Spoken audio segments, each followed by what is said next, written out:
24 గంటల్లో వస్తుందా? 48 గంటల్లో వస్తుందా? 76 గంటల్లో వస్తుందా తెలీదు గానీ, తీరం దాటడానికి వాయుగుండం అంటే సాధారణంగా మొదట అల్పపీడనం ఏర్పడుతుంది.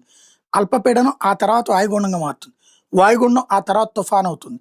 తుఫాను పెను తుఫానవుతుంది. తీరం దాటేటటువంటి సందర్భంలో ప్రమాదకరమైనటువంటి పరిస్థితులొస్తాయి. కుండపోత వర్షాలొస్తాయి. ఒక మోస్తరు నుంచి భారీ వర్షాలు గాదు. భారీ నుంచి అతి భారీ వర్షాలొస్తాయి. తుఫానయితే తీరం దాటడానికి సిద్ధంగా ఉందన్నటువంటిది లెక్కలు చెప్తున్నారు వాతావరణ శాఖ. కళింగపట్నం, మచిలీపట్నంల మధ్యన ఎక్కడైనా తీరం దాటొచ్చు. ఎక్కువగా కాకినాడ మీద ఎక్స్‌పెక్ట్ చేస్తున్నారు. భారీ, అతి భారీ వర్షాలొస్తాయి గాబట్టి, ఎవరైనా ఏదన్నా ఇతర ప్రాంతాలకు వెళ్ళాలి అనుకుంటే, అది గూడా శ్రీకాకుళం దగ్గర నుంచి నెల్లూరు దాకా ఈ మధ్యలో ఎక్కడైనా పరిస్థితులు మారొచ్చు. కాకినాడ అనుకుంటారు, తర్వాత మచిలీపట్నం దగ్గర గావచ్చు, లేపోతే నెల్లూరు దగ్గర గావచ్చు. ఏదో ఒకవైపు మారుతుంది గాబట్టి, తీరం దాటుతుంది గాబట్టి, అత్యవసర పరిస్థితి అయితే తప్పించి ఎక్కడికి వెళ్ళకుండా చూసుకోవడం బెటరు.